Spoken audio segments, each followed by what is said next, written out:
안녕하세요. 빨대포스트 시청자 여러분, 저는 신규진입니다.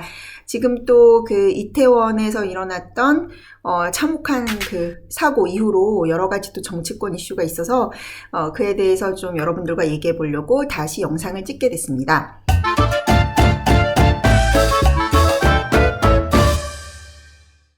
일단 지금 제일 궁금하실 사안이 여론조사가 왜 이렇게 튀는지 궁금하신 분들이 있으실 거예요. 지금 보면은 RN서치에서 지난 7월 이후로 대통령 지지율이 가장 높게 나타난 것으로 나타나고 있거든요. 38.2% 7월 이후 최고치. 그래서 부정도 59%, 50%대로 내려왔고, 근데 MBC에서도 30%에서 33% 정도로 좀 오르는 추세, 전반적으로 다 오르는 추세거나 아니면 뭐 동일하게 유지하는 추세가 나타나고 있는데, 그 면접 조사인 SBS 조사에서는 28.7%로 여전히 20%대 굉장히 낮은 수치가 나왔어요. 그러니까 지금 이제 일단은 면접조사인지 또 ARS 응답조사인지에 따라서 10%씩 차이가 날 정도로 이 여론조사라는 것에 어떤 샘플링의 문제가 있다라는 거죠. 그리고 어떤 식으로 물어보느냐에 따라서도 다르다는 거잖아요. 그 말인즉슨 뭐냐면 약간 정치 고관여층 있잖아요. 정치 고관여층이 지금 윤석열 대통령을 더 지지하는 쪽으로 결집되고 있다라는 것입니다. 그리고 갤럽에서도 보면요. 갤럽에서 저번에 29%가 나왔잖아요. 근데 정치 고관여층에 있어서는 여전히 40%. 그리고 제가 또 좀 친분이 있는 윈브라이트님 2030 세대에 굉장히 큰 파급력이 있는 인플루언서시죠. 이분이 아주 그냥 여론조사를 확 정리를 잘 해주셨는데, 이분이 정리한 자료를 보면요, 정권 초에 정치 고관여, 그 다음에 약관여, 저관여층 이 세 부류로 봤을 때 다 50% 정도의 동일한 지지율이 나왔었어요. 그때는 여론이 그렇게 막 악의적이고 지금처럼 노골적이지 않았기 때문인데, 점점 여론이 계속 그냥 윤석열 정권을 물어뜯기에 나서면서 그 반윤 코인을 타려고 하면서 정치 저관여층이나 이 약관여층이 확 빠진 거예요. 막 20-30%대로요. 그러니까 근데 그 정치 고관여층을 보면 50% 정도에서 한 40% 정도로 뭐 20% 정도의 이탈은 있었지만 그렇게 큰 이탈은 없었다는 거죠. 그래서 여러분들이 지금 여론조사 이렇게 추이를 보실 때 생각하셔야 될 게, 일단 ARS 응답조사는 정치 고관여층이 많이 표집이 됩니다. 왜냐면은 응답률이 낮잖아요. 그러니까 정치 관심 없는 사람들은 자연스럽게 샘플에서 제외가 된다라는 효과가 있는 거예요. 그래서 정치 갤럽 조사라든지 이렇게 SBS 조사처럼 그 면접으로 하는 조사에서는 어느 정도 ARS 응답보다는 자꾸 이렇게 직접 사람이 물어보니까 정치에 그다지 관심이 없어도 그냥 좀 착한 사람들이라든지 아니면 시간이 많은 사람들이 더 이제 표집이 되는 거죠, 샘플에. 그래서 면접조사에서는 윤석열 대통령 국정 지지율이 5%에서 10%까지 이렇게 낮게 나오는 거예요. 그 ARS 응답조사보다는. 그럼 ARS 응답조사는 이렇게 중간층이 빠지는 거죠. 그래서 극단에 있는 사람들이라든지 이제 정치 고관여층만 이렇게 과대 표집이 되기 때문에 중간치가 없어지고, 민주당 쪽이 또 이제 민주당하고 보수당 지지자들을 단순 비교해 봤을 때는 보수 쪽보다는 민주당 쪽이 더 이렇게 직업군으로 막 댓글 부대도 동원하고, 그리고 이렇게 뭐 시민단체라든지 월급 무팡이라든지 좀 시간이 널널하게 남아도는 사람들이 많지 않습니까? 그러니까 이렇게 고관여층만 딱 이렇게 표집을 하면은 민주당이나 뭐 좌파 세력들이 더 많이 보수 쪽보다는 표집이 되는 거야.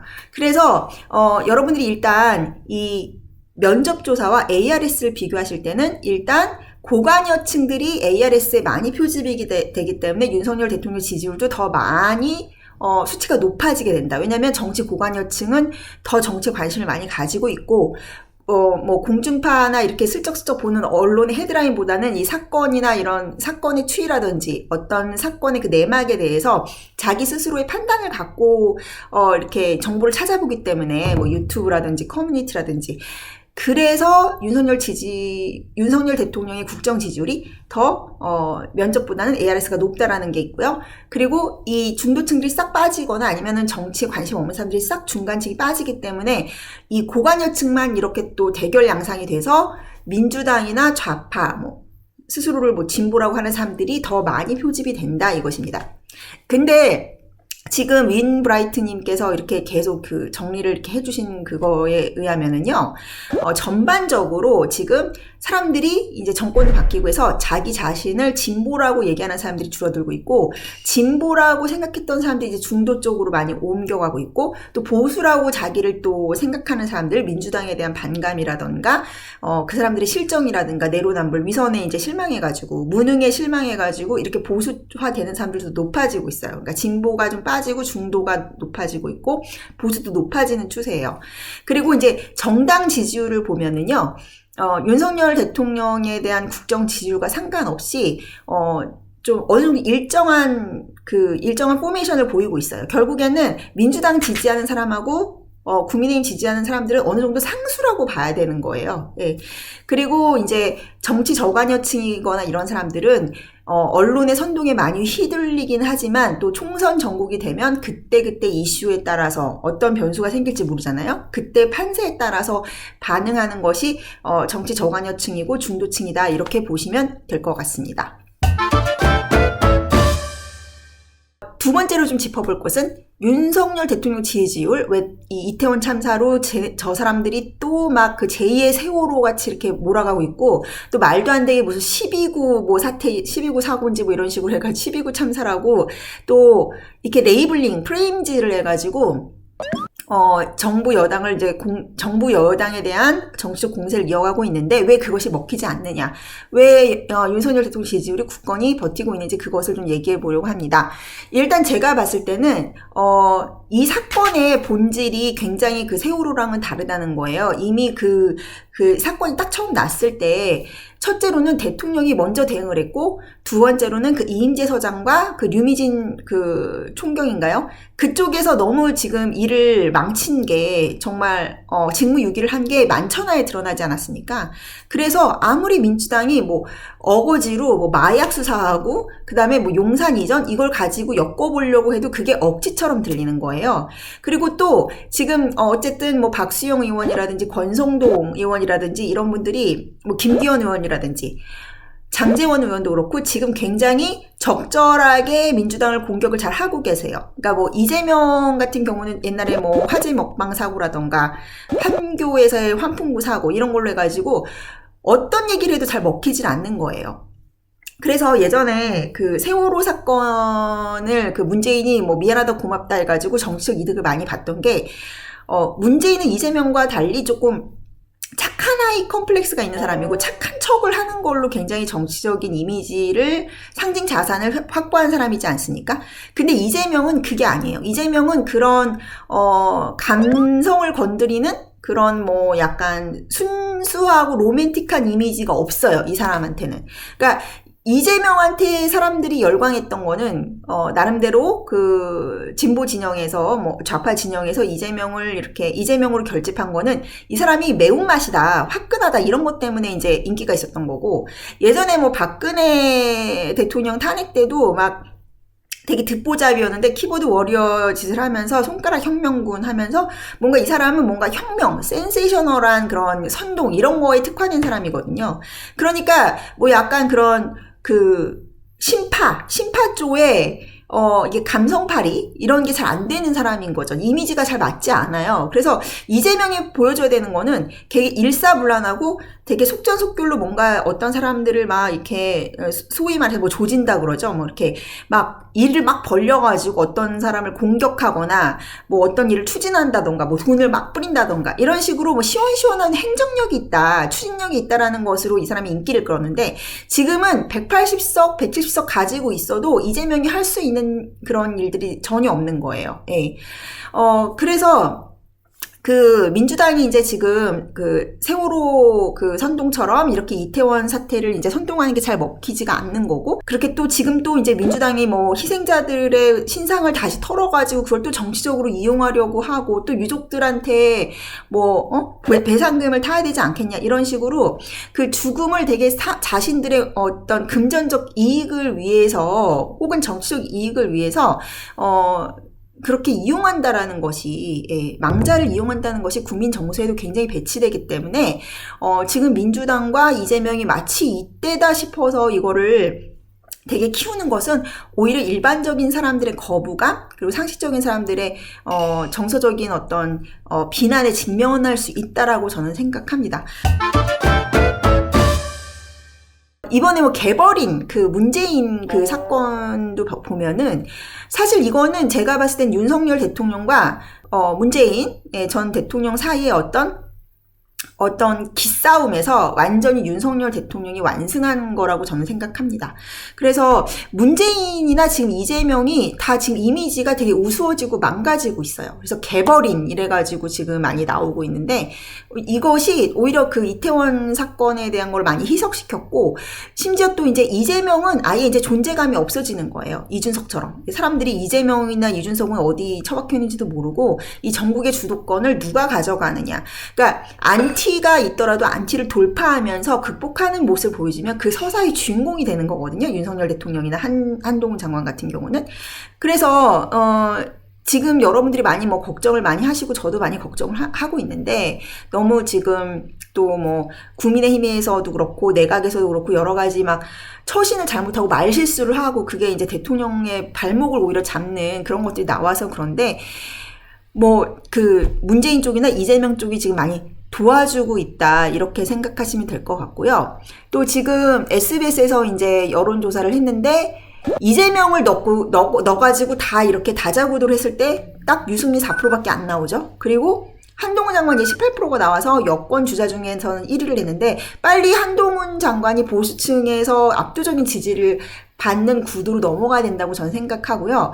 그리고 일각에서 뭐 자꾸 한동훈 장관이 그 윤석열 시즌2네 뭐 해가지고 뭐 싸움꾼이네 뭐 건방지네 오만하네 이런 식의 그 마타도를 해가지고 중도층에 뭐 확장성이 없다 이런 식으로 이렇게 비난하는 사람들이 있거든요. 근데 그런 그 비난 같은 거는 제가 봤을 때는 되게 터무니없는 좀 어거진 것 같습니다. 왜냐면 역대로 뭐 김대중부터 해가지고 뭐 이명박 박근혜 뭐 문재인까지 우리나라 대통령 되려면은 극심한 안티를 항상 뚫고 정권을 차지하는 사람이 대통령이 됐었어요. 그래서 우리나라는 항상 보면 이렇게 좀 극단적인 정치 지형이잖아요. 5대5. 그래서 극심한 안티가 있다는 것은 어떻게 보면은 강력한 지지 세력을 만들기 위한 하나의 뭐 필요 조건일 수 있다. 예. 그러니까 얼마나 그거를 극복할 만한 정치 세력을 자기가 갖추고 리더십으로 돌파하느냐가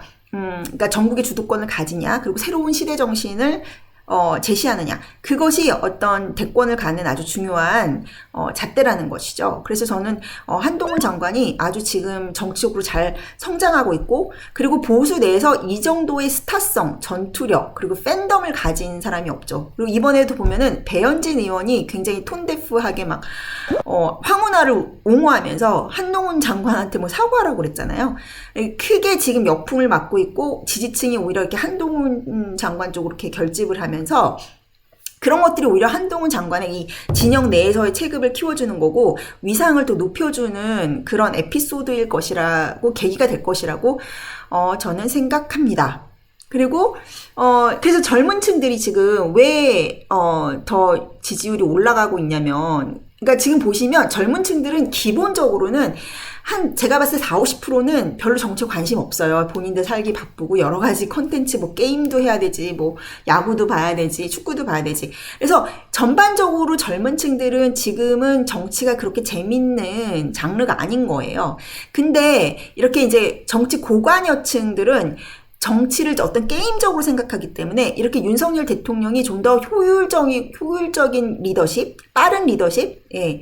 그리고 이렇게 흔들리지 않은 리더십을 보였을 때 정치 효능감을 많이 느끼는 거죠, 젊은 층은. 그래서 특히 이제 또 그 젊은 층 같은 경우는 어피니언 리더들이 이제 소수이기 때문에 그 여론조사에 참여하는 계층도 소수예요, 그러니까. 그래서 더 그 면접조사와 ARS 조사의 간격이 되게 크게 나타납니다. 이게 보면요. RN서치에서는 20대가 30%예요. 근데 SBS에서는 10%도 안 났다는 거예요. 그러니까 얼마나 지금 젊은 층의 그 정치 무관심이 많은지 알겠죠. 그러니까 그 9%의 지지율이라는 게 90%가 다 윤석열 대통령이 싫어한다는 게 아니에요. 20대 중에서 한 반수 이상은 정말 뭐 국회의원이 뭐 누군지도 모르고 심지어 뭐 이준석이 누군지도 모르는 사람도 많을 거예요, 아마. 그러니까 그게 관심이 없는 거지 그 사람들이 싫어하는 게 아니에요. 한동훈 장관에 대한 그 호감도 조사도 마찬가지인데 한동훈 장관에 대한 호감도가 낮게 나왔다? 그게 아니고요. 한동훈을 아직 잘 모르거나 관심이 없거나 아직 태도를 결정하지 않은 사람들이 많은 거예요. 예. 그러니까 그런 그 프레임 저쪽에서 하는 프레임 선동에 잘 넘어가지 마시고요. 그리고 이제 향후 정국에 있어서는 그 키플레이어가 이제 조정훈 의원입니다. 조정훈 의원이 굉장히 좀 중심을 잘 잡아주고 있어요. 그래서 보수 지지층들이 조금 조정훈 의원한테 좀 힘을 실어줘야 될 것 같아요. 예를 들면 조정훈 의원이나 이제 뭐 윤태곤 그 평론가 같은 분들이 뭐 양비론을 펼치면서 이쪽 저쪽에도 이렇게 뭐 환영을 못 받는 것 같지만 굉장히 그 캐스팅 보트로서 중요한 사람들이거든요. 그 사람들의 스탠스가 민주당도 문제야. 이재명은 그냥 사법적으로 문제가 있어. 이 사람은 범죄자. 이렇게 생각을 할 때 국정 운영의 탄력을 받을 수 있는 거예요. 그래서 어느 정도 방어가 되고. 이제 그런 면에서 굉장히 중요하다. 조정훈 의원의 그 법사위에서 역할이라던가 또 여론을, 이렇게 중도층의 여론을 좀 이렇게 끌어가는 데 있어서 굉장히 중요한 키플레이어라고 저는 생각을 하고. 예, 그래서 이 직업적 음모론자라는 아주 기막힌 워딩을 또 한동훈 장관이 했는데, 그 웃기고 있네 이것도 사실은 그 말을 한 것은 되게 부적절했지만 실체적으로는 굉장히 맞는 말이잖아요. 지금 민주당이 하는 억가들이 정말 웃기는 소리고 이재명이 또 지금 창피를 받았죠. 얼마나 그 웃겼습니까? 소방관들 불러다가 막 이렇게 또 뭐 척을 좀 했는데 그 소방관들 다 막 뛰쳐나가는, 응급구조 콜 받고선 뛰쳐나가는 그림. 정말 이재명은 좀 우스꽝스러워지고 있어요. 문재인도 그렇고 이재명도 그렇고 본인들이 가지고 있던 그런 정치적 자산을 잃어가고 있어요. 그래서 계속 우리가 쫄쫄 뭉쳐가지고 이 난국을 헤쳐나가고 지금 대통령께서 정말 1대 17로 이 불구덩이에 둘러싸여가지고 이 사투를 벌리고 계신데 우리가 조금 똘똘 뭉쳐가지고 힘이 되어서 이 보수가 국가 정상화를 하는데 미랄이 됐으면 하는 바람입니다. 네, 그럼 저는 또 나중에 서민 교수님과의 라이브 시간에 뵙겠습니다. 감사합니다.